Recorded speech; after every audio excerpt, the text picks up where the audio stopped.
Hello, everybody, and welcome to another episode of the Pathfinder Westmarch campaign. It's been a few days since I did a full streamed episode, but we did get a new episode up on the YouTube channel just recently. That you can go check out at my YouTube channel. If one of my mods can go ahead and shout that out for me. But yeah, thank you everybody for watching. Thank you for being here, and I hope everybody has a wonderful evening. We're going to go ahead over to our players, where they will be continuing the investigation into the depths of the Silvermoon Mountains. And without further ado, we're going to go over to our players. Hello, everybody. Listen, Hi, Belle. Listen, let me replace your stupid little straw hat and not make you move. What happened? No. Don't worry about it. The only one. Hi, Belle. We're making him, making Crow lose everything they love. It's great. Oh, I Hi, see. Chris. Hi, Belle. How are you hello. doing? I'm doing all right. Can I get a shout out for my YouTube channel, please, from one of the mods? Yes. Thank you. Yeah, if anybody wants to go and watch the episode that just uploaded before this one, it's on the YouTube channel. Hello everyone, and thank you for being here. We're gonna go ahead and let everybody introduce themselves and their characters before we get started. Starting with, you know what? We'll go in order of the shoutouts. So Huffy, why don't you start first? Oh fuck! This is the second time you've made me start. What the hell is with you? I'm Huffy, and I'll be playing Elodie the Frog Lady today. Alrighty. And what are your pronouns, Elodie's pronouns, and where else can we find you outside of this wonderful table? She, her, twitch.tv/Miss Huffy. And patreon.com/Miss Huffy. This is true. And up next after you is Venny. Hello. I am Benny Lara. You can find me with that username pretty much everywhere. Twitch, Blue Sky, X, but I want to call it Twitter. Yeah, no, we don't call it X. Yeah, You're as a much cop? as it's If our Elon X. Musk doesn't but respect yeah. his child changing his name, her name, sorry, So what? then we don't respect. I heard that Musk's kid changed genders, and Musk isn't respecting that. So if Musk isn't respecting that, then we're not respecting Musk changing a website's name. Well, I This wouldn't is a weird respect. topic to start the session Yeah. off. Yeah, I will say that's a little heavy for the beginning of the session. Yeah. But I will say also, fuck Elon Musk as a person. So it's Twitter. Yeah. But yeah, continue, Vinny. I'm sorry. No, it's fine. You can find me everywhere as Venezuela. I do plan to eventually stream consistently on Twitch. Someday. I do also have a Blue Sky. I already said that. Tonight I'll be playing as Carme. Which will be fun. She is my alchemist Turk. Don't worry about that. Yeah. Alrighty. And you say your pronouns and Carme's? My pronouns are she, Faye. Carmes are she and something. Alrighty. And Void, why don't you introduce yourself and your character next? Whoa, me? Yes, you. I'm not even on the list of shoutouts. Yeah, because you didn't shout yourself out. Damn, that's weird. Hi, I'm Void or Jester. You can call me either. I go by he, it. What am I doing? Who am I? Who are you people? Why am I here? Tonight I'm playing Calvin Brightwood. He is a dog who just happens to use weapons. Leave him alone. And what are your pronouns and Calvin's pronouns?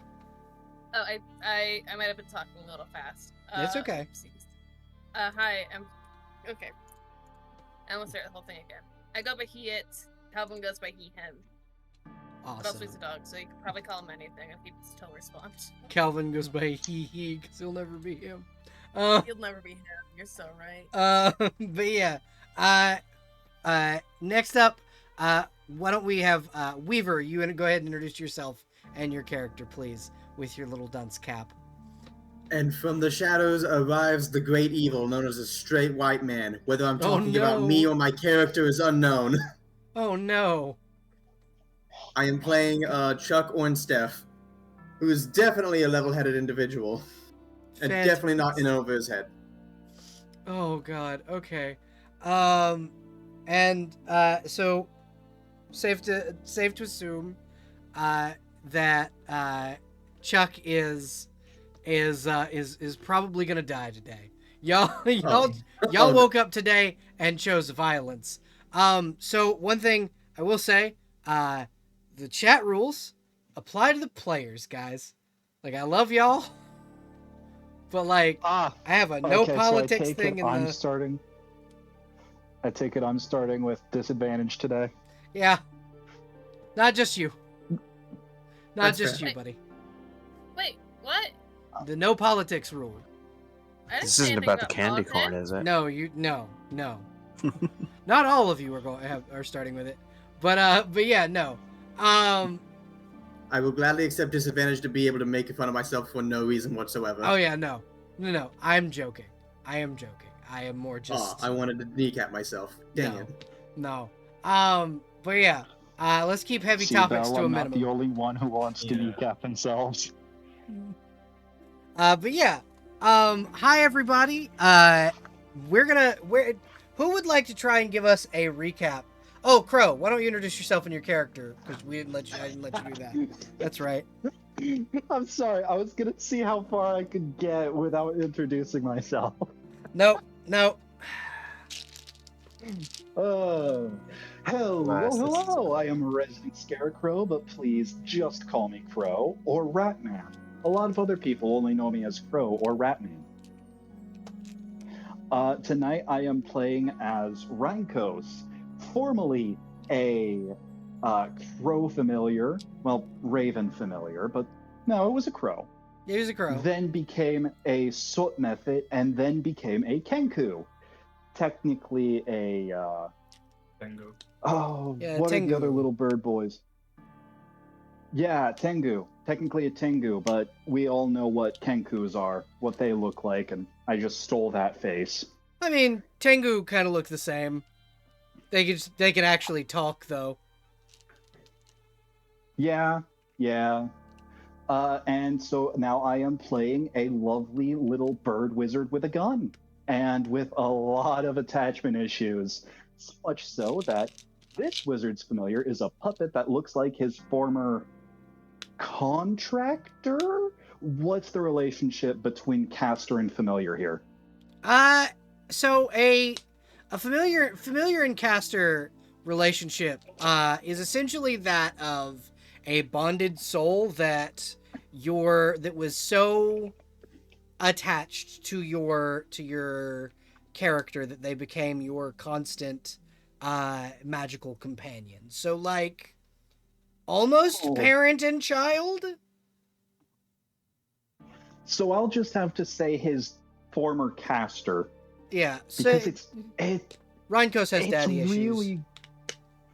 issues. Yeah. I mean, you're not supposed to say the quiet part out loud, Belle. You're not, but we will. Rhinkos uses he pronouns because, like other characters, Rhinkos will never be him. Maybe after some confidence building and character development, Rhinkos will only go by him. This is personal growth, and then it'll just be him. Fantastic. Yeah. Oh my god. Yes. Give me those crab claws and glorious facial hair. I literally had to say no to Crow about being a Simic hybrid. Yeah, Belle basically had to pull out a chair and fight me so I wouldn't bring in Simic hybrids. They are my favorite race in D&D. They're really fun. Isn't Simic more of a Magic the Gathering kind of thing? Yeah, so when So D&D Simic Hybrid has is in exactly one book, and that is Guildmaster's Guide to Ravnica, which I would have sent the book over to Belle. Quotation marks. You did. You bought me the digital version. I prefer the Golgari. Okay, good. I actually did send you a legal version. You bought me a ton. Bought me a ton of the books. Yeah. Yeah, I have. Mostly because a lot of those books I also have.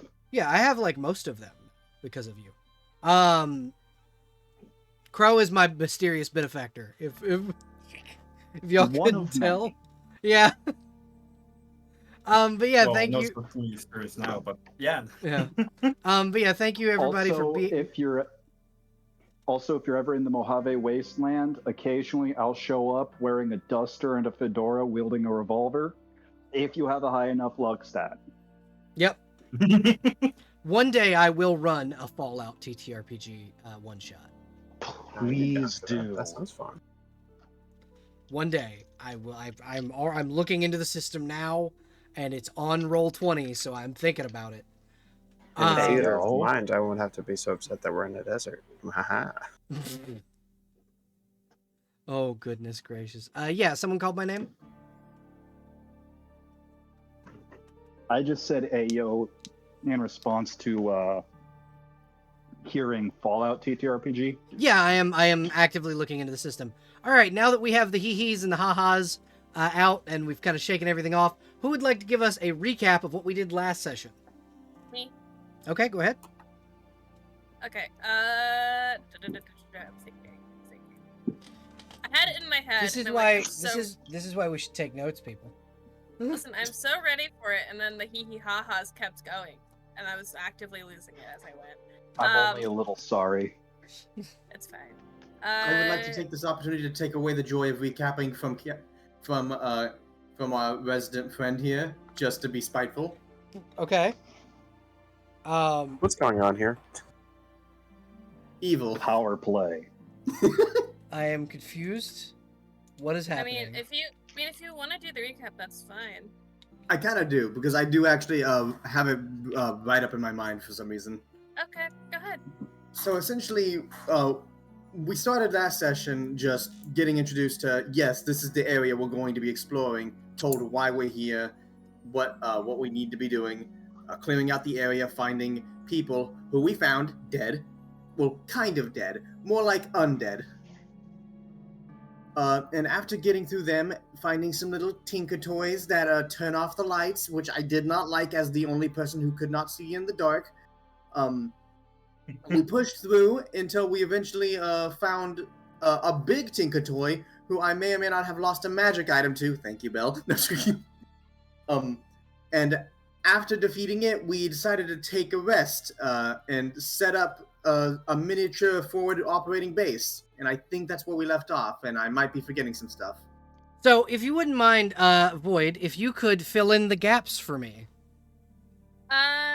Okay. So what we were tasked to come down here to do is they've already cleared out the first 2 floors, and we're tasked to go down the rest of it to clear out and make the rest of it safe. So we came down the ladder. We were investigating the area, which I think had a bunch of god stuff on it. Yeah, it's a lot of imagery of the God's War and a lot of imagery of like kind of what this temple was used for originally. Yeah. So as everyone was doing that, Calvin walked a little too far and the lights turned off, which got the attention of like the weird not spider machines. They are crustacean-like automatons. Crab machines that we found out later eat light and like the light sources.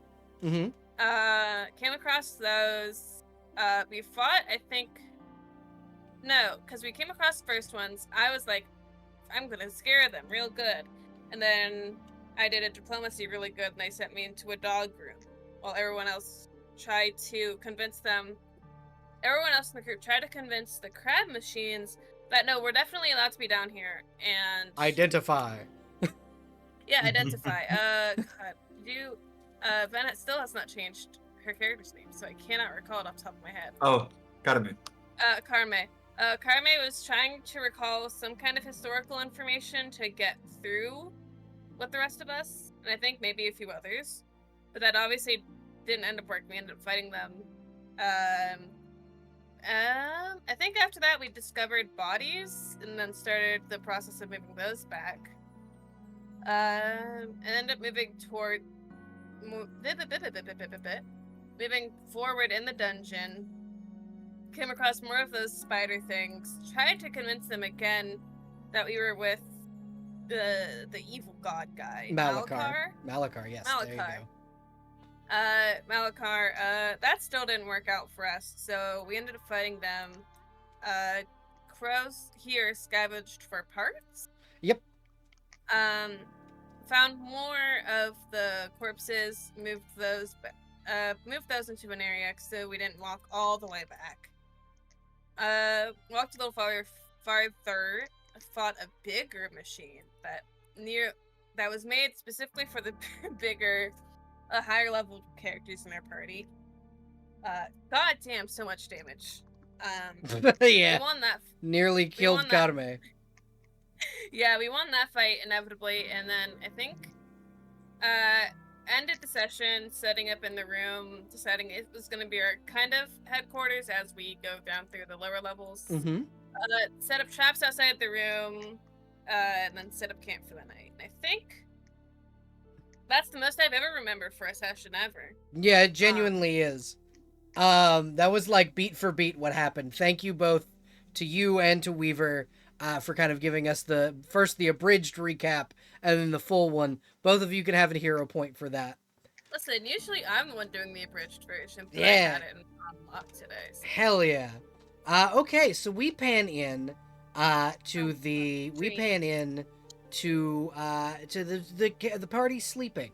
As your kind of watches are progressing, I need everyone to roll me a will save, please. Okay. And I gotta roll for the other bozo, Rhinkos, yes. Here's count. See, I told you I never do bad on these things. I'm good. I'm so sorry Rhinkos gets fucked over by this though. I'm so sorry, Rhinkos. Hey, you know what they say, Malpavente.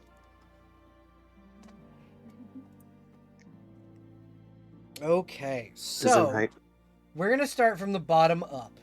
So first and foremost, Karame. Oh god. Karame, as you kind of drift to sleep, you find yourself in a world devoid of color. Not only just the place around you is this like dark, dull gray color palette of an area you recognize. This is the Imperial Palace within the city of within the Emerald City. You feel as if like the color and energy has drained from your own body. Which color to a Fae is kind of an important thing. The way the world is, when looking through a Fae's eyes, it's more vibrant, more bright, more like everything seems more precious in a Fae's eyes.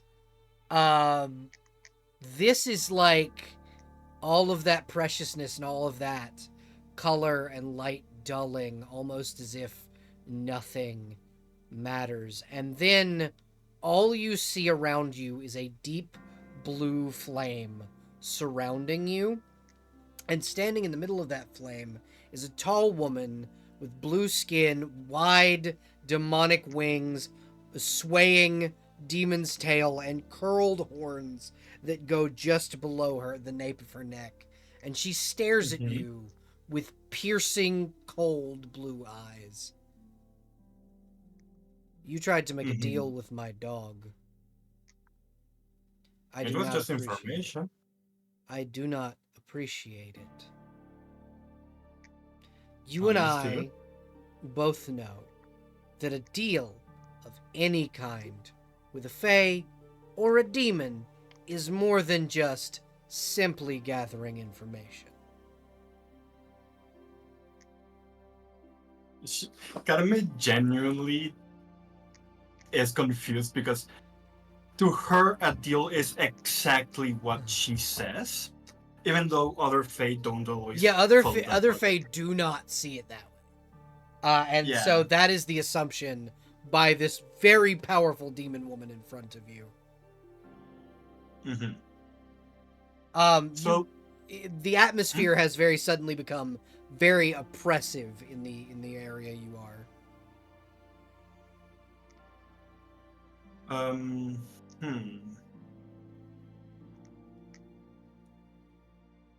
So I know other Fae probably don't follow the same thing I do, the same ideals I do, or at the very least the same personal rules they Ali do. Any deal I make is exactly what I say it is. So you're telling me I can take what you say at face value? Yeah. Otherwise, what is the value of a deal? You see her kind of think on this for a moment and nod. Calvin was told not to trust anyone trying to make a deal with him. That's why my familiar, Irvine, is with him. He's a very, very sweet boy, but he is naive in the ways of the world. Understood. Yeah, that makes sense. There's a reason I turned him into a dog. Ooh, that sounds fun.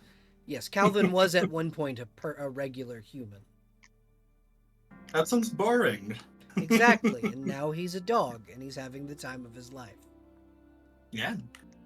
I will ask you kindly, do not do that again. Okay. And she gives her a thumbs up, like she's not phased, like she doesn't show being phased by the environment, even though she probably is even a little bit. So, the best way I could explain the difference in like how this would affect a normal Fae creature's psyche, it's like taking a Fae who is perfectly fine and then instantly hitting them with a bout of depression. Okay, I see. That's what this is like. Then yeah, she would like be definitely affected, but the way she acts doesn't show it. Do I have your word? Yes, you do have a deal with me. She will offer me not making a deal with. She will offer her hand and go, and as a return, I will return the color to your life. That sounds very good. And she shakes her hand. As you grasp her hand, you feel this tendril kind of crawl up yours, and you find you now have a tattoo of what appears to be like almost like octopus tentacles going up your right arm. And as a mark of the pact you just made, and all of the color returns. It's actually more vibrant than it was before. Ooh. And she disappears. Mm-hmm. The rest of your dreams are, for the most part, good.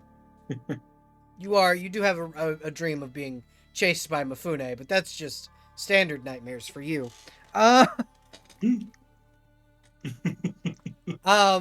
We pan in over on Rheinkos. Rheinkos, you are running. What you're running from, you can't really tell. But you're running from something. And you're more running to something. A ship. A familiar ship to your character. Brock's stellar vessel. As, Brock is beginning to ready it to take off. The puppet climbing onto the vessel. And just as you reach the bow, you go to touch it, and it's gone. This dream repeats over and over and over. Until one time, you do reach the vessel, But instead of it being that the vessel is gone, it's that Brack picks you up and drops you off the side of the bow. And then takes off into the sky. And that is where you wake up. Rankos, as he's waking up, stares into the middle distance. And that's how he's gonna be when everyone else wakes up. Chuck, you relive your moments in the most recent conflict. Seeing other Hall of Blades members cut down before you, the vision of the guardsmen who had fallen and then were infected by the Illithid, the monster that was Dietrich's, and the helplessness you probably felt as Midas was assassinated. Whispers in your mind of you being unable to save them or help them, the futility of just a normal human amongst these demigod-esque people like Arcadia and Silas and others, and your own kind of insecurities creeping in on your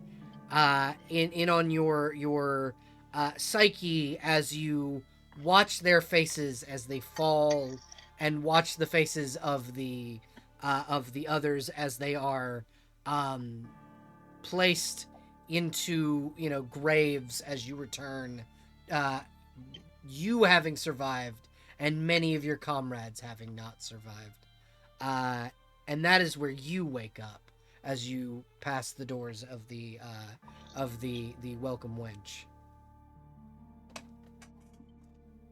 Yeah, I imagine he's waking up fetal position, tears in his eyes, because that goes very hard into recent trauma, guilt. we could say. Survivor's guilt. Oh, that among other things. Yeah. I don't know who's eating, but I can hear it. Sorry, I can't mute. You're okay. Phone is back on the shelf. You're okay. I'm just letting you know that it is a little loud. You're okay I'll use to a eat. wooden fork next time. That's okay. Thank you for letting me. It'll scrape less. I appreciate that. Elodie, your dreams are not super bad. You rolled decently, so your dreams are of the swamp and of you do have you can a normal everyday in the swamp. You're exploring this place, and you kind of see these remnants of like ancient civilizations and things of that nature. This is a pleasant dream for you, a happy time where it's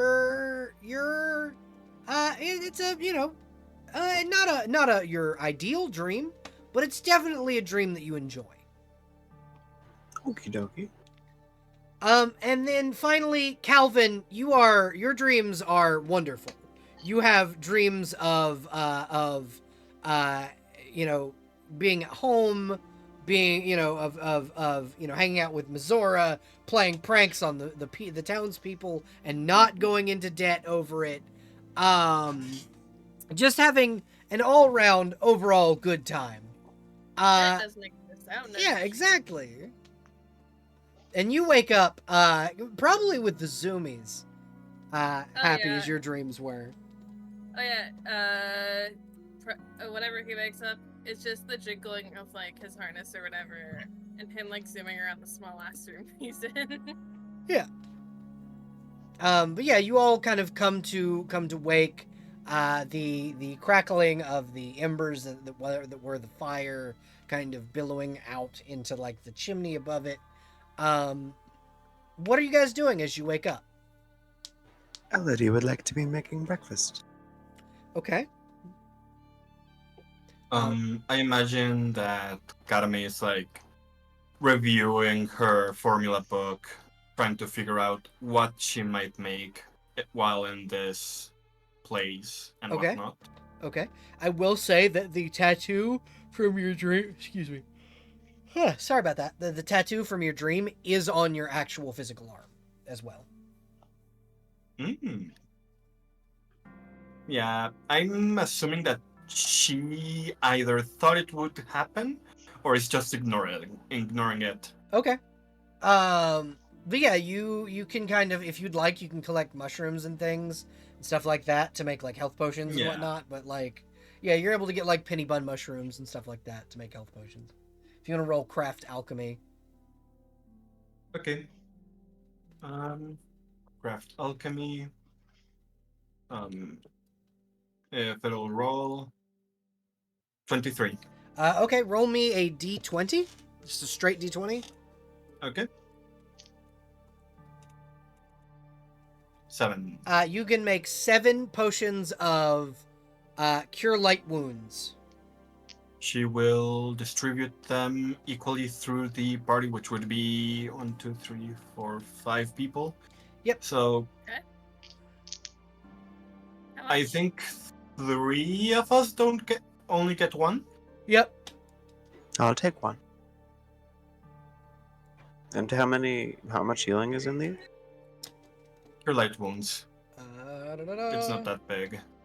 Good number. All right, I'll I do Google have it it when written I down. drink it. Yeah, I do I have- believe it's 1d8 One plus second. caster level, which should be 5.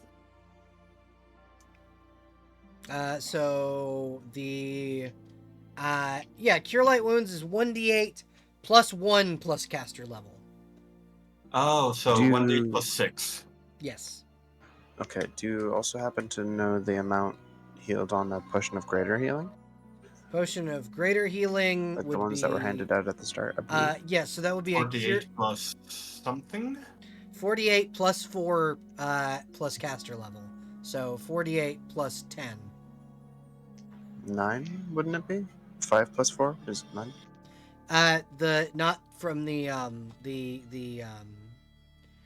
potions 4 that, plus caster level? Oh, okay, yes. What is the caster level of these potions? yeah, so it's it's 48 plus 10 is how much those Okey-doke. potions do.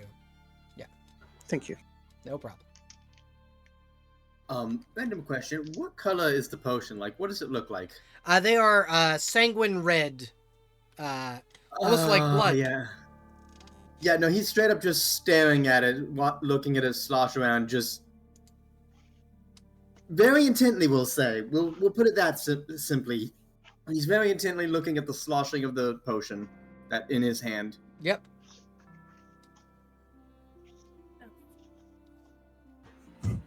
Speaking of sloshing breakfast, Elodie will be handing out little bowls of literally worms and sauce, and that are still like squirming around, and like will kind of like give Rhinkos in particular like an extra big helping. Rhinkos takes a minute to realize he's being handed something before he sort of comes back to reality. This is a bird's favorite food. Yeah, Is, he sees you want some worms grub? and he gives you. He nods and he holds up his little hands for a bowl, and he happily eats his worms. Well, here you go. And she'll have to keep handing them out to every person, just kind of having expected the bird to enjoy a little bit extra. Calvin will probably eat just about anything he's given, to be honest. Oh yeah, you're giving worms. They taste really good, but they probably don't look very good. It's fine. I think he would, he would eat trash if someone let him, I think, for the fun of it. People have stopped you from eating their trash. They throw away perfectly good food in the garbage, and what do they expect me to do about it? The tax evasion owl will also eat these. He's very excited. Hell yeah. What about you, Chuck? You gotta get some meat on those bones. You want some grub? Gets startled whenever you try to get him to eat the food, and when he looks at it, he will physically recoil. He's very much a person who would not eat worms or any of that junk. So he's like, how about you give yourself a greater helping? I'm not hungry. I'll eat They're it. good for you. It's extra protein when they're still squirming. Listen, if Chuck won't eat it, I'll eat it. See, yeah, Chuck's going to eat they're very hungry. some field rations. Well, here, just you going take. Hmm? I was gonna say, like, you take this bowl, and whatever you don't eat, you can share with our friend here. Yeah, with Calvin. Yes. I'll take it. I'll take it, but then as soon as they're not looking, I'll lightly give it to Give the Calvin, and whole I'll thing? get out some field rations. Yeah, the whole thing, and just get some field rations from my bag. It's gone in seconds. Yeah. Give it to him, it's gone in seconds. He's very excited. Maybe eats a little too fast, has to settle for a second. It's like living spaghetti. Yeah. But yeah, so you can munch on like some whey bread and some like mold cultured cheese and you know, because that keeps for a long time, and some salted like meats like jerky. You get a good meal. Okay, so I assume I get rid of one of my food rations? Yep, one of your rations is gone. How did Carme respond to a bowl full of worms? She's probably just going to eat it normally.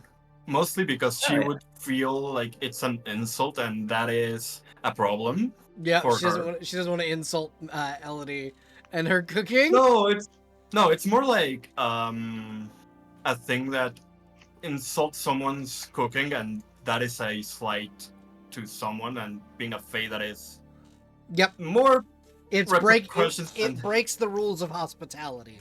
Yeah. That, I forgot the name. It breaks the laws of hospitality, which is a thing that fae have to follow. Yeah. Being that you're a fae, you would probably also recognize like a holy symbol for one of the fae gods, right? Yes, probably. You would in fact, because like the fae gods themselves are tied directly into fae culture. Like the ruler of the Emerald City is Tevelian. Titanus rules the wilds of the fae. Then you have Ren and Drak, the gods of both the wild hunt and the what is it called? The wild hunt and the seas of the Emerald Seas, respectively. So yeah, you would probably recognize all of their holy symbols almost immediately. Yeah.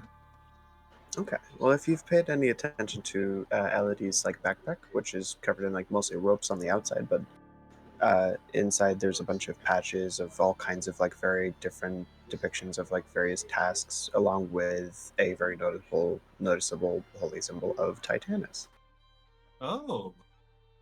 I'm assuming she would also be somewhat, if not very, observant of what other people are carrying. Karmi's carrying a, at the very least, a symbol of Tevelian. Like something very simple that is easy to recognize. So his symbol is it's not quite a maple leaf. It's like, imagine if the maple leaf were like slightly spikier, and like it's kind of like a pot leaf, actually. Now that I think about it. It's just a pot leaf. Yeah. The Canada flag. It is a cannabis leaf. That's what he's got as a holy symbol. I'd like to think that the one that Elodie has stitched into her pag is like the owl bear symbol. Yeah, that's Titanus' symbol is the owl bear. It's a large man petting an owl bear, like a silhouette of a large man petting an owl bear, whereas the symbol for Tevelian is a cannabis leaf.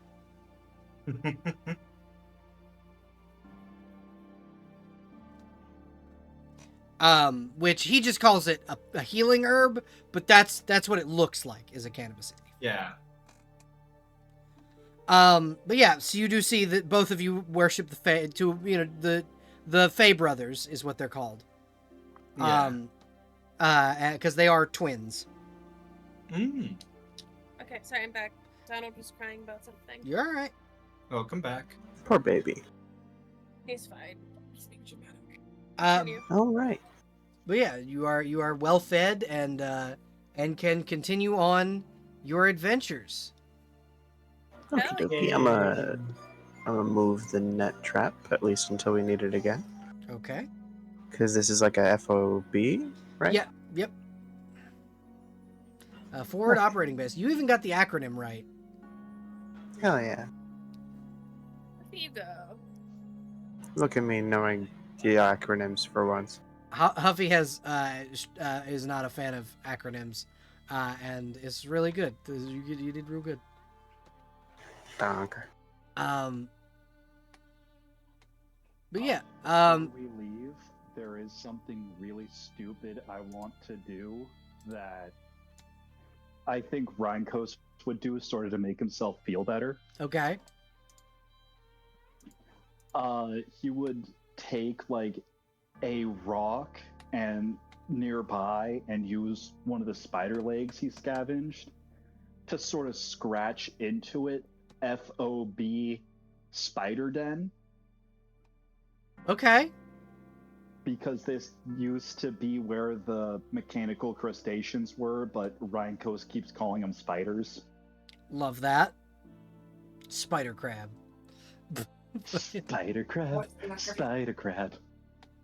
But yeah, that's the last thing I want Rhinecoast to do before everyone leaves.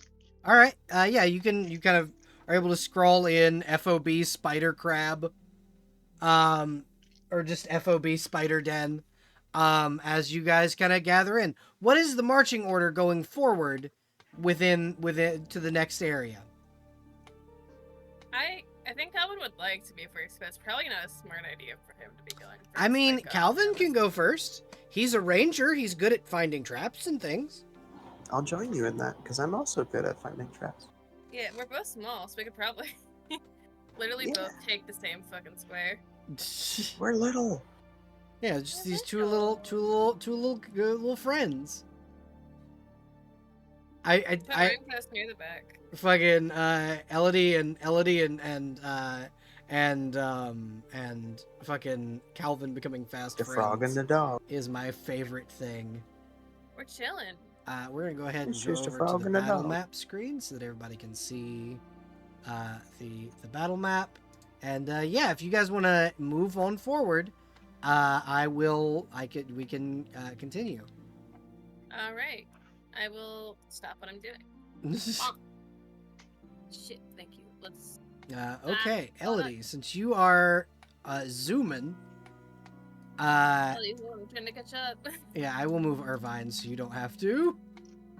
I can. Irvine you know will what? stick with these three. I can group them up for you, and then you can Yeah. just click Rhinecoast, and it'll move all of them.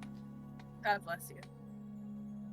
But yeah, so the marching order seems to be Elodie, Calvin, Karme, Rhinecoast's puppet, Rhinecoast and Irvine, and then Chuck in the back. I feel like Rhinecoast should be in back with Chuck being a bit ahead of him because Rhinecoast is squishy. I was basing it off of active range because I'm fairly certain Rhinecoast's rifle has 80 feet. Yes, it does. Yeah, Rhinecoast has 80 feet before any accuracy penalties, and Chuck has.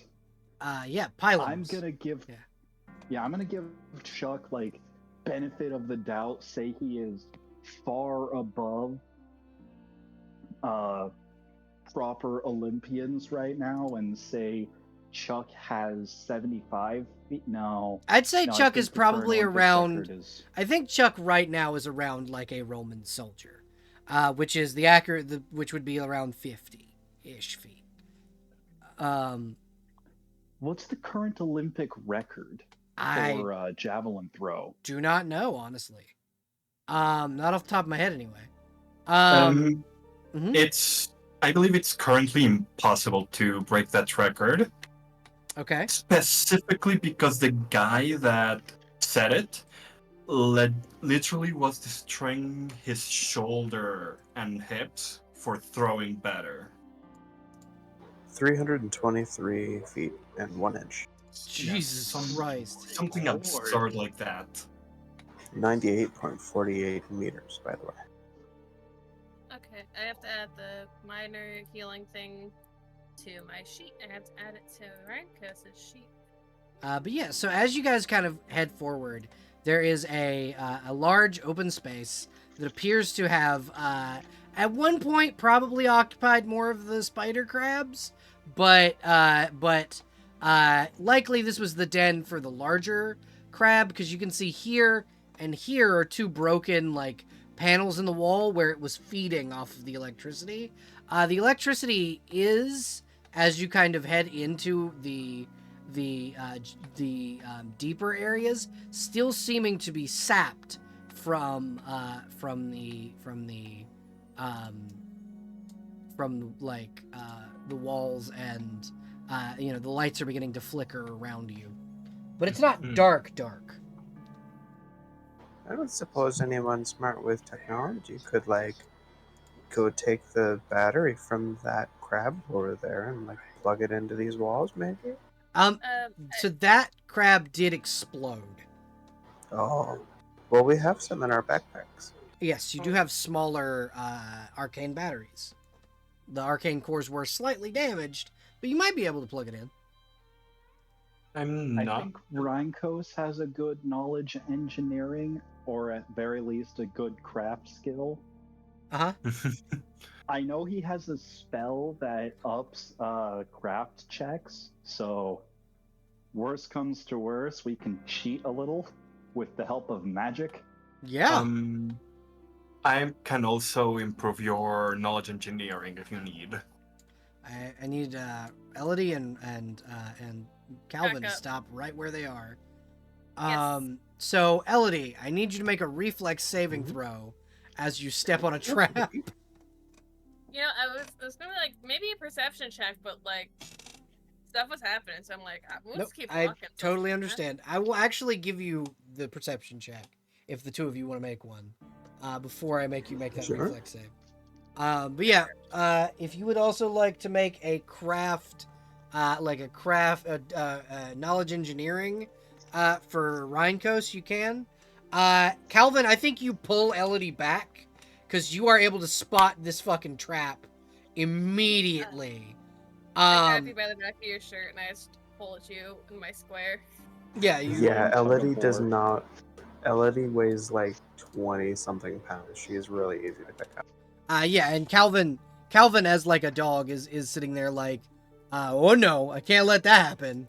He's just sitting wagging his dumb little tail, holding Elodie in his this mouth. little frog. Thank you. What was the trap that went off? You see a large scythe trap kind of come down and stick into the wall, as a pressure plate was activated beneath your foot. Thank you, little Calvin. You're welcome. I saw it and I wanted to grab you before you got injured. Notably, That's very kind of you. Calvin is larger than you. Still, you've got a little face. I mean, his height is 2 feet, but I imagine that's probably standing. You're still bigger than me by like an inch. I set you down behind me. Okay. So can you roll for Rhinkos, knowledge engineering, and add +2? I will add the +2 to the roll. Can Chuck actually assist with that? Yeah, so roll it at advantage. Okay, there's no advantage toggle on this. Nope, you just gotta roll it twice. Engineering? Yep. Did I not pump knowledge engineering? That is a 24. 24 and 24. Yep, Right, that is. I don't think you make it, sorry. No, technically it's 26 because of the +2. So yeah, with Chuck's help, you are able to plug these arcane batteries in, but what you notice is as you do, the arcane battery begins to flicker as the arcane energy is pulled from it into the wires and through, like, it's almost like watching magical energy zoom past you through the wall and kind of down this way, further into the dungeon. Whatever is feeding on the electricity is now also feeding off the arcane cores. Let me just adjust that really quickly. disconnects the arcane cores and puts them I need back you to in roll his bag. me. I need you to roll me a Sleight of hand. sleight of hand to see if you don't get hurt, and a Crap. Constitution or a Fortitude save. I'm not good at either of those. Oh. So, with your sleight of hand, you are not able to get it out because it seems to be stuck there from it being sapped. But you don't get hurt. You're able to stop yourself from being hurt by the electricity. That's good. Rhinkos pulls out his rifle, loads makes sure he has his 6 rounds loaded in, and just points it in the direction the energy is going. Okay. Before that, Kind of gesturing for gesturing for everyone to follow it. I'm assuming. Not yet. Okay. Yes, Akadame. Could I maybe roll spellcraft to see if there's an easy way to remove it? You may roll spellcraft. Yes. 25. So, knowing kind of how this was jerry-rigged into this machine, for one, and for two, kind of watching the energy be sapped, some kind of magical being is pulling this energy, and unless you kill it, it's likely not going to be able, you're not going to be able to pull it out without hurting yourself. Okay. She's going to look around for a rock or something and try and break one of the ends connected to the arcane core and see if that loosens it up, or at the very least creates a short circuit. You can roll me an attack roll. Just an unarmed strike. Can I, if Chuck sees this, he's probably going to move away because he may not know much about magic and energy, but he knows hitting stuff that has a lot of energy can lead to that energy acting destructively. Yeah, that shit can and will explode. So, Rhinkos follow Chuck's example here. Yeah, I already moved you away. So you are able to hit it, yeah. Roll me a reflex saving throw at disadvantage.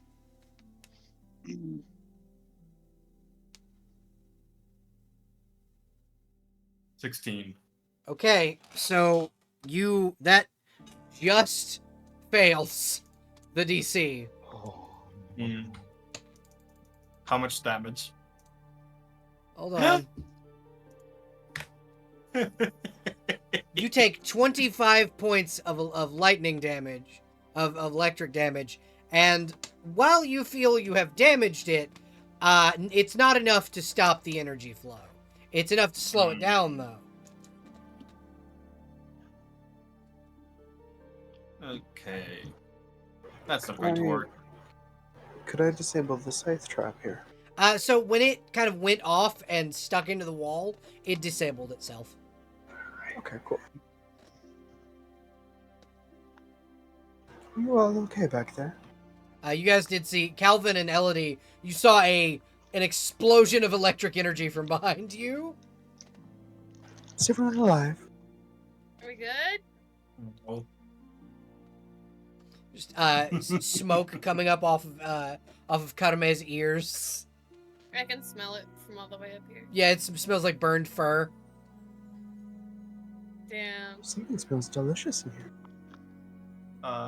She's going to how many potions do I have left? That is a good question. Carmen, do you need my health potion? I know you got one, but you look like you might need 2 if possible. She's going to shake her head and start taking out her own potions of cure light wounds. Yeah, because Karame... pardon me. Karame can craft them, so Karame has a lot of them on her. Yeah, I believe it's... Oh, that is wrong. It should be 1d8 plus 1. What's your... level. What? Yep. So, your caster level's 5, right? Yes. So that's 6. So- It's 1d8 plus 6. Yeah. Yep. Roll me 1d8 plus 6. Advanced roller, 1d8 plus 6. Yep. 14. You heal 14 points of health back. I'm at 58. I'm gonna use another one. All right, go ahead. 8. Okay, that should bring you up Almost full. almost full. Alrighty, and you guys can move forward. In the thing, I will ungroup Calvin, the tax evasion owl, and then group them back so that they fit through this hallway. Could I do? If everyone, do I have a 10-foot pole? You as a dog, probably not, but you might. Doesn't. You might. But yeah, you can kind of keep your eye out. I will say you can keep your eye out for that. Elodie, what you find is that you are in front of a door that like when you open it, leads up to a set of like a small set of stairs that lead, not quite a full staircase, but it's like 4 steps that lead to a slightly higher elevated room. That it is another door here that seems to be locked. I'd like to check for traps. Okay, go ahead and roll me a perception check. Okie dokie. With a 13, you don't see any traps. Okay, then there definitely aren't any. And you said this is locked, so is that a sleight of hand or disabled? Yeah, it is disable device, please, and thank you. Okay. Rankos has blast lock if need be, but that's... Yeah, no, that disable device check, definitely. You hear, Elodie's kind of used to doing this. She kind of gets in there with her picks and like, you hear just soft click, click, click. And as you open, like, the door creaks open, inside you see an armory. Ooh. Hey, check it out. I found a whole bunch of gear in here. And a lever. Yeah, you find a similar lever from the one earlier. I'm guessing in the armory there's some weapons. Yeah. Chuck probably just wants to look at them to see the general make of them, see if he can glean any information on what kind, not just what kind of weapons they are, but like generally the practices used in making them, because he is a blacksmith. So this is make weapons. These are all bronze forged, likely a blast furnace of some kind made these weapons. These were, from what you can tell, kind of looking over them, these are dragon forged weapons. This is dragon forged bronze. So it's he would know what that is, right? Yeah, it's like expertly forged. Likely all of the weapons in this room are masterworks. Right now you're standing in front of a table full of like caltrops. Like these are just bronze caltrops that were, being prepared to be put into bags. They're little like burlap sacks next to this like big fucking pile of bronze caltrops. Chuck is gonna look back and say, these are like high quality caltrops. I didn't even think you would make high quality caltrops, but these are very good. Yeah, I mean, are they not meant to be thrown away, essentially? Yeah, and they're dragon forged, which, long story short, high quality. Does that mean forged by dragons or forged with the remains of dragon? Forged by using dragon fire. Okay. I guess that makes sense. Is there anything of interest on this table for those kind of weapons? Yeah, so all of the weapons in this room are dragon forged. There's a pair of bronze daggers, a bronze dueling sword, a set of 30 bronze crossbow bolts, a shield, and then on the back wall there are crossbows made with like the arms of them are bronze with a beautiful like mahogany wood kind of built into the thing. And then right here are spears, half spears made of bronze with a bronze and what looks to be platinum tip. Okay. I'd certainly like to take the dueling sword. Alrighty. It is a masterwork dueling sword. That's what you can mark it down as in your inventory. So if I cast detect magic, does it glow up at all? no, it does not glow, but it will. But these are masterwork forged weapons. That is why they haven't really, and they're bronze, so they haven't really calcified over time. Okay. You do see that there is. Yeah, I was about to say. You do see one of the crossbows light up, and then the bolts light up. Ooh, With I'll your take the detect magic magic. crossbow. That sounds cool. Okay. Is it a heavy one? It is, in fact, a heavy crossbow. Yes. Imagine Bianca from Dragon Age. That's what you're looking at. Hell yeah. This is a repeating crossbow of returning. So Wait, what? Bolts. Huh? So this crossbow can fire more than once without having to be reloaded, and all of the bolts return to the clip. So you're saying this is just an infinity enchantment crossbow? So, kinda. Yeah. It's an infinite ammo crossbow. I mean, that sounds pretty sick. Yeah. Very Yeah, useful. masterwork is a +1 to hit. I think, To hit, question mark? yes. Yeah, to attacks. Okay. So the guys that we came across, what was the swords that they had? 'Cause I forgot to add it last week. The plus ones. The first group was +1s, the second group was +2s, Plus I believe. twos. Yep. +2 short sword. Yes. Short swords. Thank you. Sorry. Continue. I'll take a dueling sword and a fancy crossbow if that's okay with everyone else. Yeah. Fine by me. Chuck probably looks over his shoulder and goes, "I'm gonna take these caltrops. Is that okay?" Yeah. Mm-hmm. He's just gonna put them all in his backpack, like There is haphazardly, a bag there that's meant for them to go in. then Which yeah. Elodie, kind of looking at the bag is enchanted. Oh, you've got yourself an enchanted bag right there. Oh, Yeah, those are spears made of bronze and platinum. A bag of many Lego pieces. is there a way to find out what enchantment the bag has? Roll knowledge arcana. Kadame, this right here are the crossbows. These are the spears, and then there's 2 daggers and a shield and a set of. Here, I'm gonna move Elodie back for just a moment, so you can see what's on here. The lever. Yeah, there's a shield with what appears to be a dragon's head kind of ornament on it. A set of crossbow bolts that are magical, according to Elodie. And then these are 4 masterwork spears, and then there are The crossbow and crossbow bolts. 6 crossbows left, not counting the one that Elodie grabbed, and then the bolts.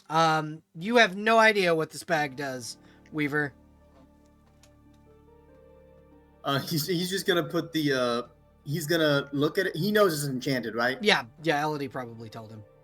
He's going to just put one of the caltrops in, look inside, and then if it seems safe, he's gonna try to grab it out and see what happens. It seems like it's gone. You look inside the bag and there's nothing in there. He's going to reach down carefully, slowly, and try to grab into it to see. You feel very like reaching down in the bag. You can very carefully pull out your caltrop. This is a bag of holding. Oh, this is wonderful. I feel kind of selfish asking, but can I keep this bag? It's apparently a bag of holding. A bag of many Lego pieces. Absolutely, I say go for it. Appreciate it, and he just dumps the cal. He just he's much more interested in the caltrops, but he's very happy about the bag, and you can tell he's more excited about the caltrops because he's like looking at each one, putting it in, making sure he's grabbing each and every one of them. Belle, Yes. Is it similar to my own minor bag of holding? No, this is a full bag of holding. Oh. Yeah. Hmm. This is in I'm fact a assuming full tier bag. 1 or 2? Tier 2. This is a Got tier it. 2 bag of holding. That is a very large bag. Yeah, it's like a backpack. Are there any armor pieces in this armory, or is it just weaponry? There's a shield, and kind of looking around, you can see stands that would have probably held armor, but it seems to have been that the armor used here was like leather and scale and like natural material, so over time it kind of rotted. But there is a shield that didn't. Could I maybe roll spellcraft to see what it does? The shield? Yes. The shield is just a masterwork shield. It's not magic. Oh, okay. The shield is just a masterwork bronze shield. For like putting it in your inventory, it would be heavy steel shield, but you would say heavy bronze shield instead. Would I be able to roll something on the heraldry on the shield? Yeah, so knowledge religion or knowledge noble. Religion it is. Can I use heightened awareness for an extra +2? If you would like to, yeah. Absolutely. And Ranko's help? Yeah, roll it at advantage. Okay. Let me roll it again. 22 total. So Karame, this is the holy symbol of a demigod. There aren't a lot of demigods that actually got like full-on cults or worship within like UEs, but one of the more prominent ones was the demigoddess Bahamut, daughter of Thorin Hellqueen, probably one of the first of the metallic dragons. Her dragon phalanx, a order of knights that kind of followed her, wielded bronze weapons and carried shields like this. So these are probably their weapons. These are weapons used by knights of Bahamut. Hey, this is in character to the group. Hey, any knights or people invested in Bahamut here? Notably, Bahamut was killed during the Gods' War. She is still worshipped, however. There are people who worship the dragon goddess Bahamut.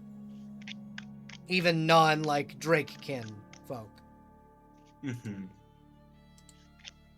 I don't think I have anything related to Bahamut. It is up to y'all, because I think there are a few of you that haven't chosen gods.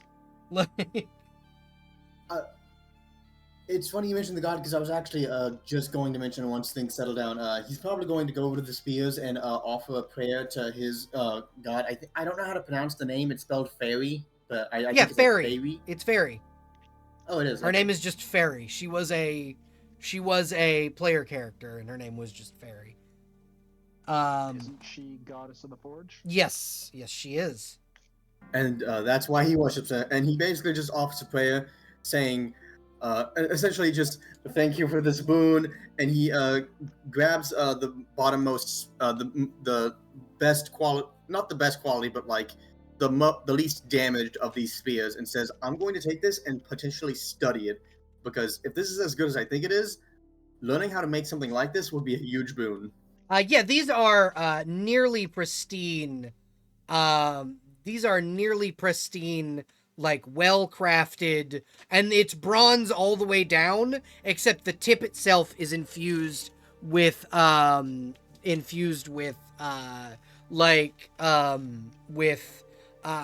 platinum inside. Kind of like how the Witchers do their swords. Oh. Honestly, this is the closest to crying Chuck has probably come to in a long time, because it's an actual type of crying he's okay with, which is happy crying. Yeah, this is a beautiful piece of artistry. Your profession turned into an art. Hey, Crow, can you pull the cards away just slightly from the mic? Sorry. You're good. I just wanted to make sure. Because you were getting faster with them, so... But yeah, you are able... Thank you, Fairy, for this meal. Slurps down yeah. this beer. Yeah, thank you, Fairy, for this meal. Roll me knowledge religion, Chuck. Alrighty, knowledge religion. I'm terrified, but I will do it. -1, let's go. Oh. Ooh, a natural 20 for a total of 19. Holy shit. Okay.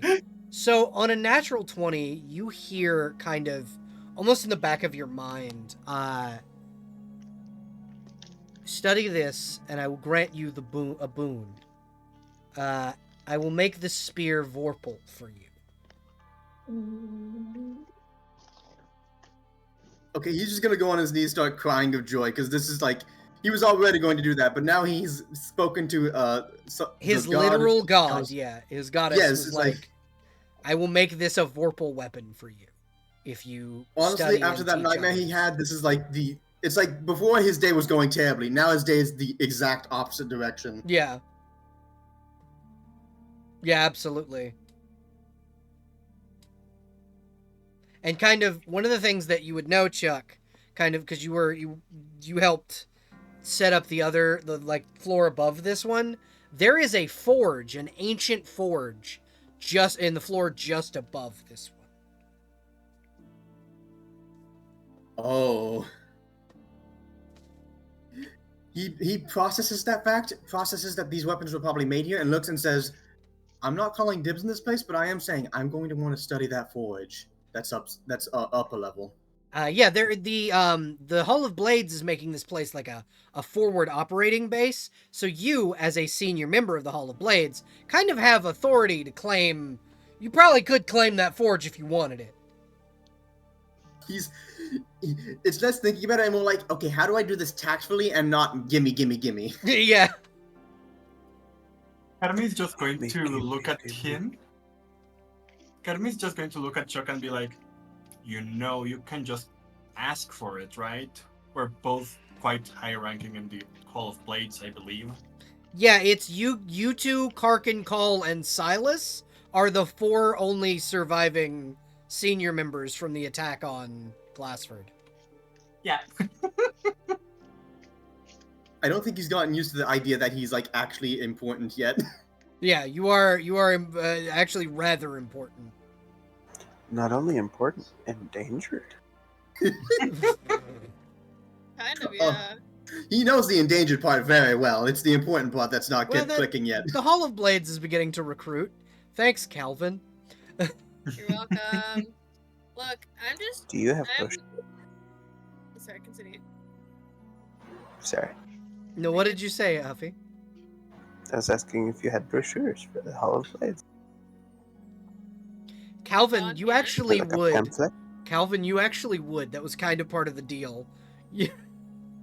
Yeah, he's got probably like a pouch somewhere that's got him, but he's watching. He's on guard duty outside. He's watching. Yeah, but yeah, Calvin kind of calls out from the inside, and Karame and Chuck, you would also probably have been told, "Hey, carry these," by Karkin, the other senior member, who is the like Scalekin woman who is working upstairs, who kind of gave you this job. She's like, "Carry these if anybody wants to join. Like, we know there's a clan of goblins somewhere down in the depths. You sign them up." We need more members. Yeah, we lost a lot of people. We need more members. So I believe that was in character. Elodie asking, do you guys have pamphlets or whatever for the Hall of Blades?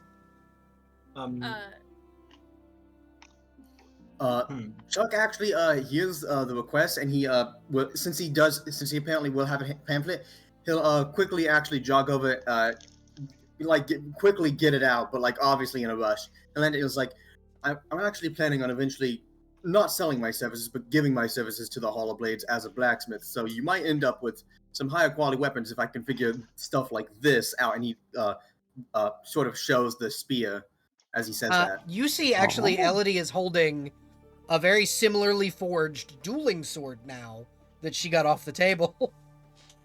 Oh, he just starts staring, and he's not drooling, but you can tell if he had even slightly less presence of mind, he'd be actually drooling. Drooling over the Well, artistry of actually- the sword.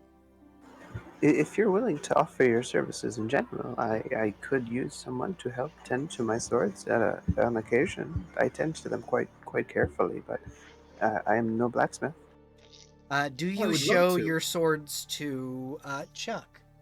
Yeah, she will draw Heir and Spare. Heir is a heirloom sword that is a masterwork dueling sword. It seems to be just made out of like regular material.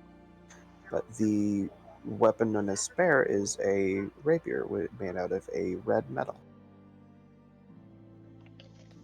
Can Chuck quickly look over the weapons to see if there's anything subtle that might be wrong with them that he could warn about before he goes? Obviously, here's the obvious stuff, but here's some things you might not have noticed that you want to worry about and take care of. So, here's my question to Elodie. Do you oil your swords regularly? Oh, certainly. She probably would have had the sword oil originally for Heir, but when she collected Spare, she would have started taking care of that one just as well. So Chuck, you can kind of notice that these swords, being that you are a blacksmith, you kind of notice when a sword has a magical quality to it. Both of these swords are magically resistant to damage. And they are also, especially Spare, is incredibly well made. It almost matches the same forged type as the weapons you're kind of looking at. And it's made of a Promethean metal, which causes fire damage. Which is... the only place you can find Promethean metal is where... The only place that people know of, other than the Hells, is where Ignis, the Ever-Burning, has kind of gone through and burned the land. When he attacks, Promethean ore is left behind by the scorched ground. And it is an incredibly rare material. That's pretty badass. This is a blacksmith's dream sword. He will definitely try to restrain himself from gushing out and nerding out over this, but he will lightly, as calmly and as professionally as he can, explain, compliment the well-doneness of the maintenance, as well as assuring them this is high quality. You've maintained it very well. This is very rare. You were smart to take care of it. You want to make sure this is safe and maybe not show this to people who know what it is because they might want to steal it from you. People don't really steal from me. It'll be all right. Air itself is what appears to be made from an ancient, almost like a bog steel, but it's probably the best quality bog steel you've ever seen. Probably this was steel that was created due to acidic erosion by a green dragon. He's going to look at that curiously, and you're going to see on his face the confusion and fascination with that weapon, because isn't bog steel supposed to be very bad? So bog steel normally would be a material that would be it's what goblins use to forge their weapons. But bog steel that comes from dragon-infested swamps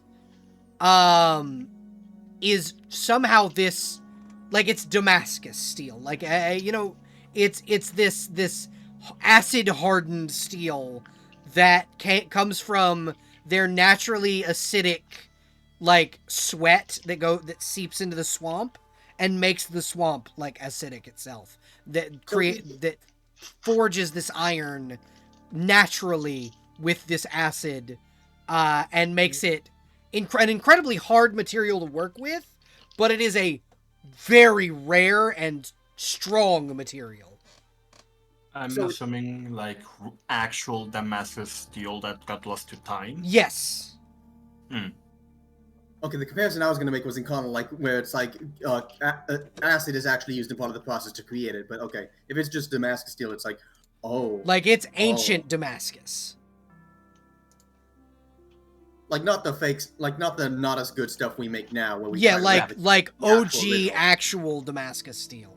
The stuff that is theorizing heavy quotation marks to have carbon nanotubes, which is so crazy to think about. People think that's actually possible on purpose. Wait, That's carbon what nanotubes. that's what I've heard that, but Mhm. I've heard about carbon nanotubes, and I'm like, wait a minute, in something that primitive, how? that is what Well, air is made out of. Is this Damascusized bog steel made by the sweat, basically the sweat and as acid of green dragons. This one he will allow himself to nerd out over a little bit, just because this takes a very specific scenario, and while the other This one takes is an obviously expert blacksmith to make. yes, exactly. Whoever made this was a master of their craft. Yeah, he'll definitely point that out, and he'll be basically nerding out and gushing over it as professionally as possible. Please, absolutely do this in character. I would love to hear it. It's like the scenario for this to actually be created is, while not as rare as the other one, it's very interesting that it managed to get into your hands, because, for one, I don't know any green dragons. I don't know if you do. So, obviously, however this got into your hands, it must have been quite a journey to even get into the sword. I don't tend to make my acquaintance with dragons very often, but this sword in particular has been in my family for generations. My brother has the companion blade of this one, actually. Companion blade? Oh. Yes. He is my older brother, so he got the bigger sword, so to speak. Well, honestly, I could care less about the size of the sword. The quality is more than enough to make up for whatever size you make it into. Oh, I quite agree. It's served me very well. So your brother's sword, very specifically, is a bastard sword. Hell yeah. Ironic. Yep.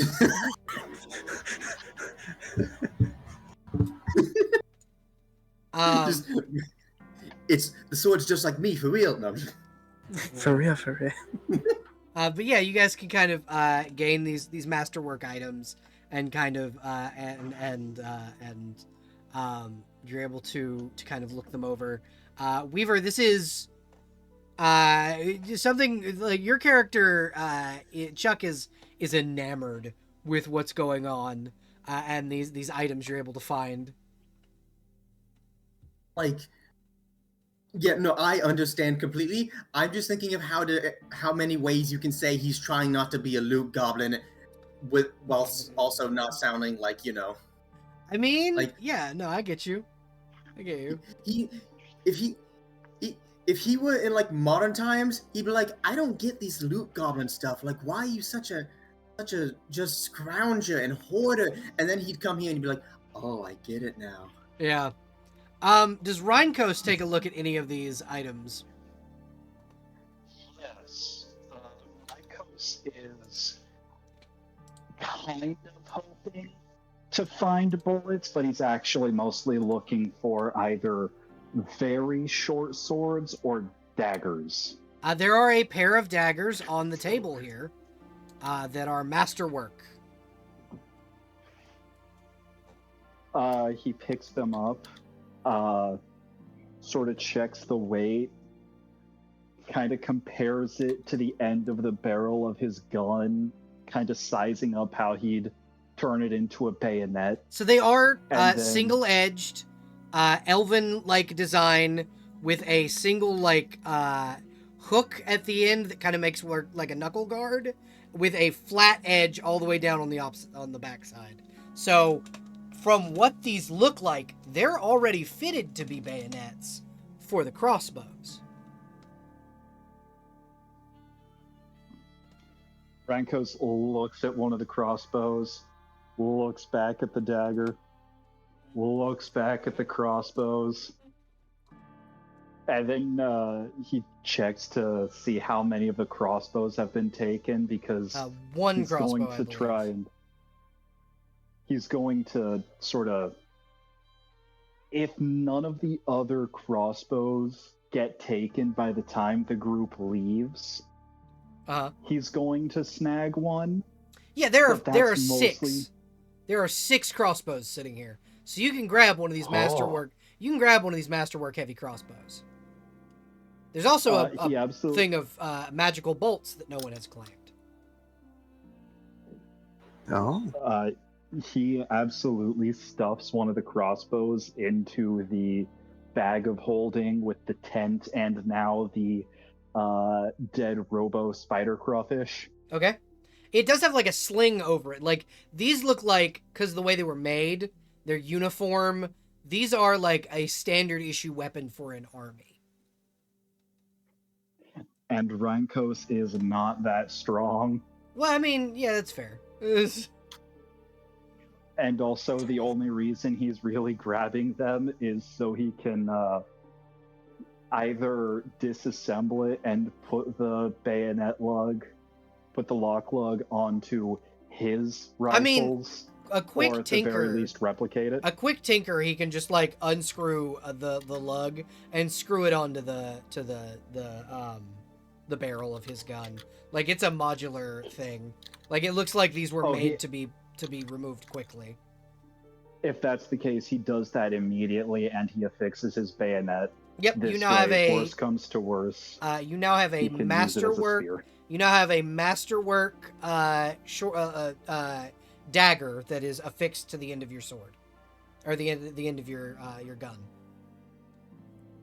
He gives a few test stabs at sort of just nothing. Jester, if you are adding this onto Rainkos' sheet, just add a spear, a masterwork spear, so it gains +1 to hit, not +1 to damage. Okay, so let me add that spear onto your sheet. Did I hear you mention a magical bolts? Yes, there's a magical bolts right here on the table, kind of where you're standing. You see, kind of going through the equipment, there's a quiver, like a little bodkin full of magical bolts. Okay, I added the +1 spear to his sheet. Okay, awesome, thank you. It's a masterwork spear. I'd like to shoot at one of the rotted armor stands. Okay, so you unloading the little like magazine that's in the bottom of your crossbow, you kind of can see that there were just some standard bronze bolts in there. Kind of unload those and load these magic ones in, and kind of load it in, and then cock the crossbow. And you fire it, and when it shoots out, it explodes into the spell web. Ooh. These are bolts of web. Super fucking handy. How many of these are there? There are 5 bolts of web. Your magazine can hold up to 20. So you can kind of load your 5 bolts of web and then 15 standard bolts. And kind of the way you can do that is kind of moving the lever down on your crossbow. It kind of works like a bolt action, and you can choose which bolt you want to go next. And how many copper bolts are present in the setup? There were 20, but you can take 5 out to put your 15 bolts of web, or 5 bolts of web in. Okie dokie, thank you. No problem. Does anyone take the shield? I was gonna say, if no one else is interested, I'll take it, and he'll say, I'm more of a weaponsmith than an armorsmith, but this would be neat to study too. But if one of you wants it, feel free. When you think about it, a shield is just a weapon that hasn't happened yet. You just gotta beat people. Hasn't had its moment. Yeah. Or heck, you can stick a rope to the end of it and swing it around.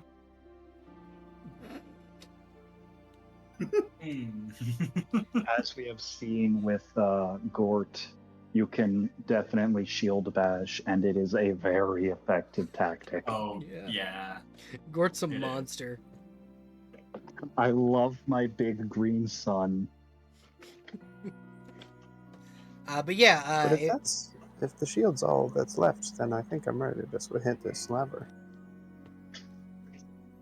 Yeah, the shield is all that is left. Chuck, mark a heavy metal shield, or it'll be heavy steel shield in the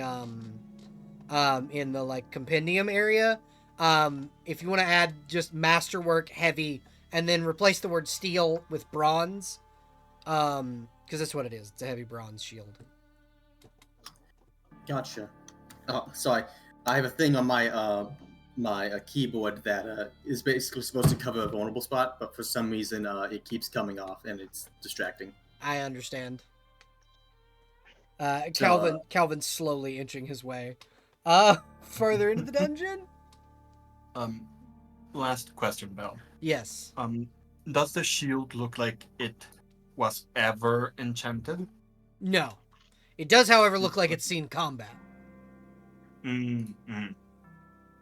Like there are clear like dings in it where it's definitely seen combat.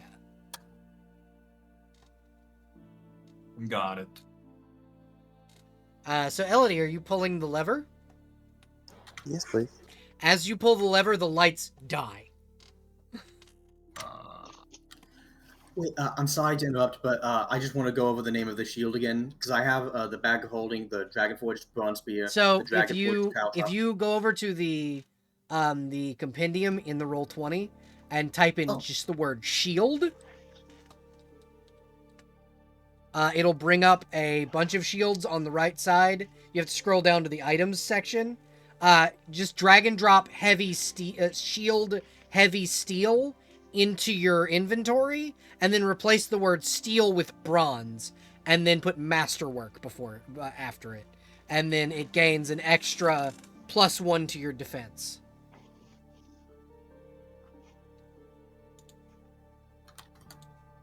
So shield heavy bronze, and then a +1 to my defense. Yep, it gains an +1 to your AC. Like, just boost the AC one more. Thank you. No problem.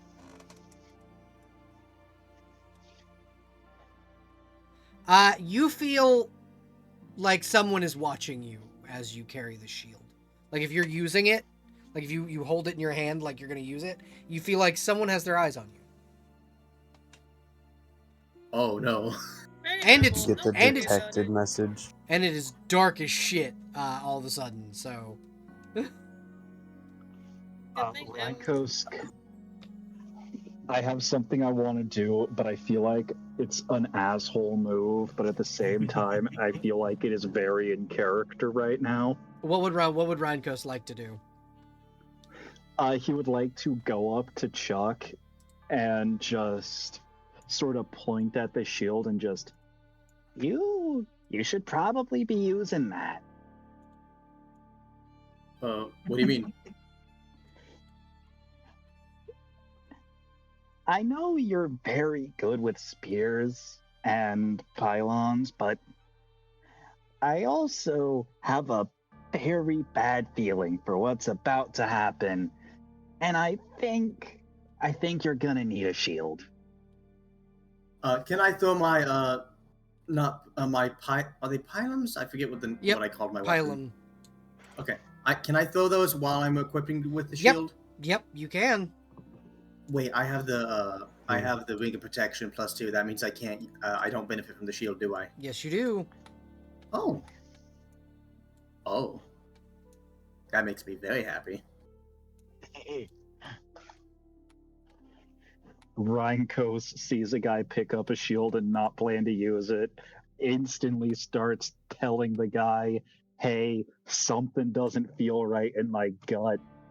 Use the shield." I need Elodie and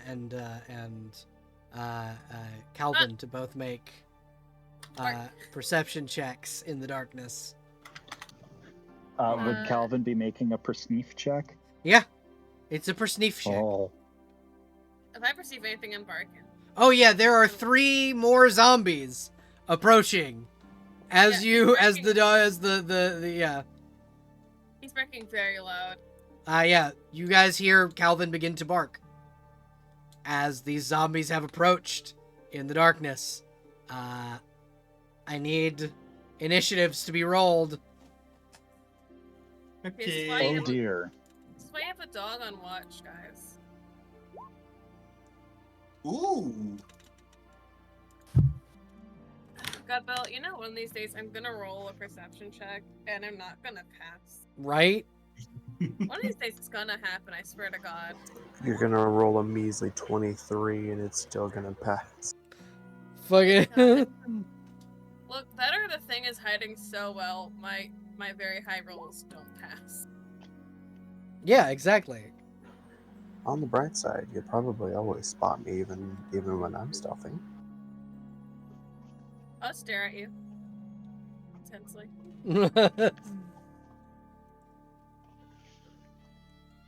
Alrighty, so Calvin, what did you roll?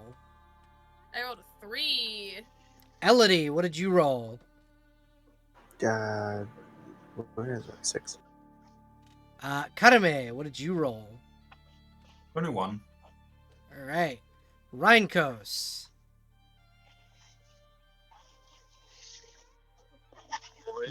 What did Oh Rankos shit, roll here?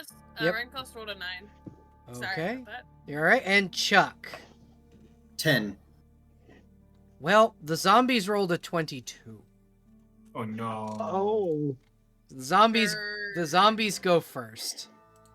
Grr, bark, bark, growl. Pain. As you begin to bark at the zombie, one of them will approach and attempt to stab at you with his a very similar to spear to the ones that your friends picked up in the thing. These zombies themselves are draconic looking, long skeletal tails kind of coming out of the back of this almost Greco-Roman looking armor. And they have these beautiful bronze shields and other weaponry, and they're gonna attack you. Yeah, get barked at, bitch. I'm not a coward. I'm a very brave boy. Does a 13 hit your AC? I don't. I'm gonna look, but I don't think it does. Nope, it does not. How about a 20? My AC is 23. Yeah, so he misses all 3 of his attacks. The next one will attack Elodie. Does a 19 hit your AC, Elodie? No. Natural 1 also does not, and a 19 will not. This guy is going to attack from range with a crossbow. Elodie, is a natural 20 total 35 hit your AC? Jesus Christ. I don't think that's a question. I think you're telling me yes, it does. Yeah. My AC. Natural 1 on the second roll. Calvin, does a 31 hit your AC? No. What? No, it doesn't. Good puppy. Yeah, it does. Go ahead. Give me the damage. So, Calvin, you take 9 points of piercing damage from this crossbow. And then, Elodie, you're going to take 19 points of damage from the crossbow bolt. Youch. Jesus. And I need both of you to make fortitude saves. Against a sword? This is a crossbow bolt. Ah, shit. Okay. Oh, it's sorry. poisoned. It is, in fact, Don't worry. poisoned. Don't worry. Wait, fortitude. Okay. Fuck. Okay. Ooh, should I use my hero point? Nah. It's I'll up to use you. the I secrete natural poison, but I'm not immune to other poisons. I'll use it for a rainy You day. both take 6 points of poison damage on top of Ooh, what you took initially. ooh, I'm not feeling so good, folks. Elodie is shaken and looks very upset. I'm just Uh, growling. Up next is Karame, and you just watch 2 of your allies get fucked up. The little frog girl looks terrified. Okay. First things first. I move here. That's 5 feet out of my 30. Yep. Elodie, I'm using. I do have to use an action to feed someone a potion or one of my extracts. That is right? a half action. A half action. Okay. then I will be force-feeding you, Elodie, one of the 2 potions of greater healing. Oh. Thank you. Which that is wrong. How much was it? It's a 40. It says in your description. It's Yeah. written right there. 4d8 But- plus 8. Yeah, it was wrong. Yeah. So it's Oh. caster level plus 4. Mm-hmm. It was written 10 on mine. Yeah, because this is one 48 that plus 10. this is one that that Karame made. The one that you have Oh. was made by someone else. Oh, okay. There's only one. There's one Am I other rolling? alchemist. If you wouldn't mind, go ahead and roll. There's one other alchemist that's super fucking powerful in Reckford. Malady? No, I'm talking about Claudio. Yeah. Isn't he? No, he's not dead. I thought he was. No, you threatened to kill him, but did not kill him. I'm no longer Okay. afraid. Thank you. Yeah, you are healed to full by the tall bunny lady.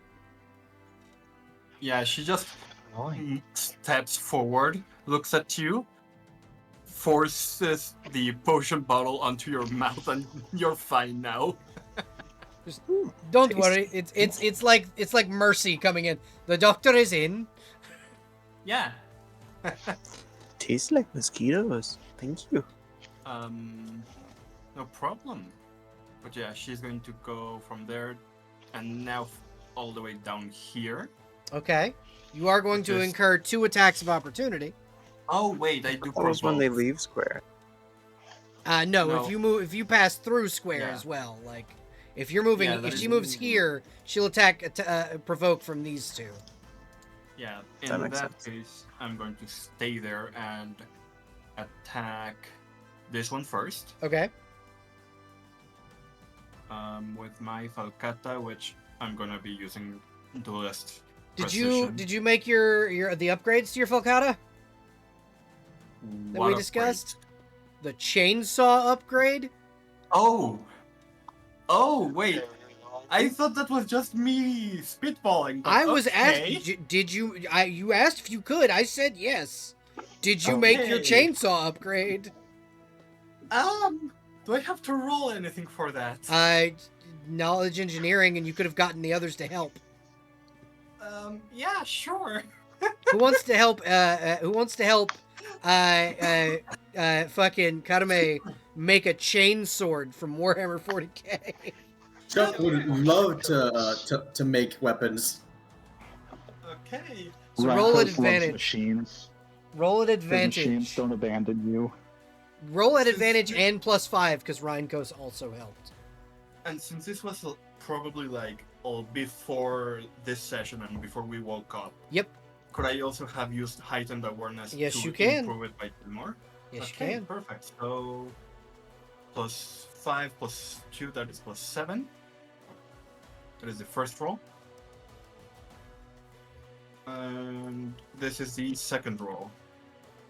Yeah, 23. I'd say that 23. You're able to make a. You guys see what normally she pulls out her falcata and it's normally it's just this beautiful like curved blade. Now it is a curved blade with chainsaw teeth. Oh, that's not terrifying at all. From what I remember, on a critical hit, it deals the weapon damage again. Yes. From what we discussed, or what? Yeah, it does weapon damage again, and you get the max damage on top of it. Perfect. So 2 damage rolls and 2 max damages. Yeah, on a crit. Yes, if on I a crit. remember. Okay. Then yeah, first attack there.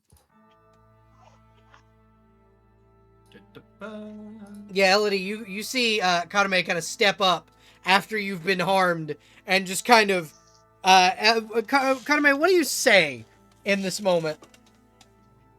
She's like, she looks at Elodie and she's like, here, chug this, and just force feeds Elodie potion, Mhm. and then just glances to her right and just like takes out her Falcata and nonchalantly slashes at it with the Falcata revving up.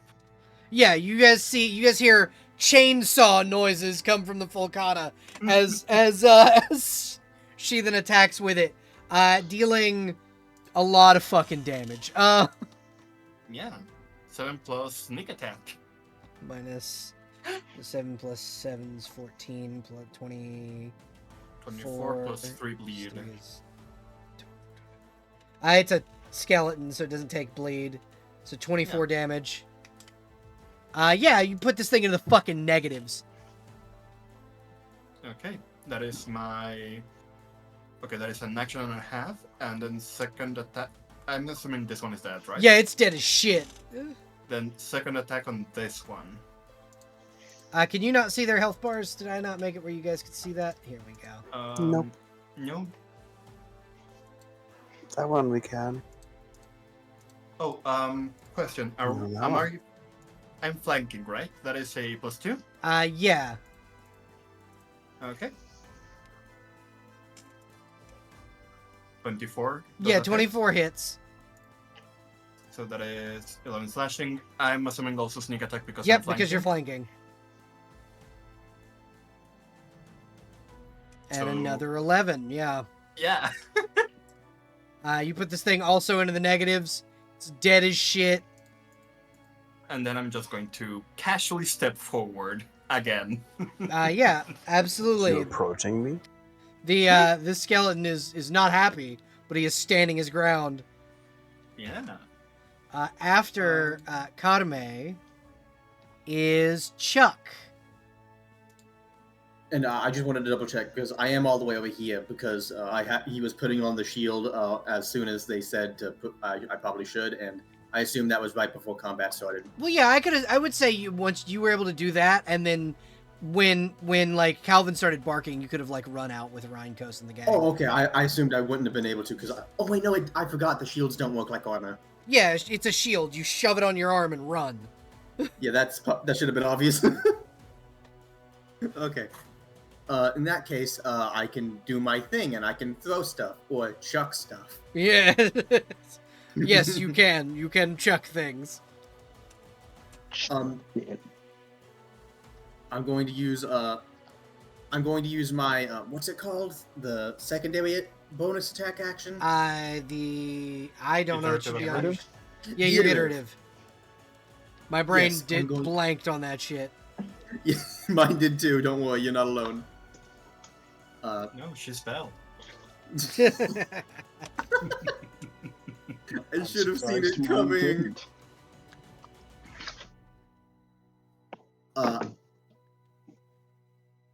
Okay, so I'm not going to use the Vital Strike because I don't need to. This is just some zombie. I mean, it's a zombie in masterwork armor. True. This armor that these zombies are wearing. So these aren't the same zombies that you were fighting before. These are dragonkin. They have skeletal wings. They're wearing like Greco-Roman style dragon forged bronze armor. They're carrying these masterwork weapons like you found in the armory. These were Bahamut's dragon phalanx.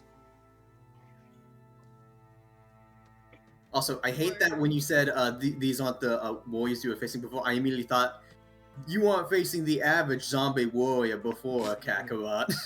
Oh my god. I love Anyway, that. yeah. I'm going to just because there's only one. I don't need to use anything special. I'm just going to do the iterative attack. Okay. Okay, gotta scroll down. Pylum of Returning. Yeah, a 28 and an 18 will hit. You don't even need the iterative attack. That first like strike immediately fucking murders this thing. You hit it dead in the chest. In like one of the like, because you're a blacksmith, you kind of know where the separations in like the armor they're wearing is. They're wearing this Lyrica Segmentata armor. Like the Roman centurions would wear, and you just kind of get it up underneath there, and then it disappears back into your hand as the skeleton falls into pieces. I know my craft. Yeah, exactly. I know my craft, and I know how to use it to kill you. Yeah, One line of done. And so, I will say that because we're going to count that as your disadvantage roll, because it is pitch dark in this room. All of the lights throughout the entire temple are now. Oh, I'm doing this again. I'm blind. Yeah, you are blind as shit. You did hit him, and you did kill him because he only had 17 health points. But so here is my question for you folks. It is 11:22 p.m. Are you guys down to continue playing, or would you like to stop here? I don't have anything going on. Are you down to clown? Are you? Yeah, are you, Crow? I'm mostly just tired, personally. That was mostly towards Huffy because she clown. Yeah. Honk, honk. I do sadly have class tomorrow morning. Okay. Oh, yeah, then. So we will end session here. We will pick this back up next Wednesday. And I will see you guys next time. We're going to find someone to raid. But before we do that, we're going to go ahead and do the outro. Thank you, everybody, for watching on YouTube. Remember to like, subscribe, hit the notification bell, and click all if you want to get all of my uploads in your notification feed. And fuck you, Dave! Fuck you, Dave. Fuck you, Dave.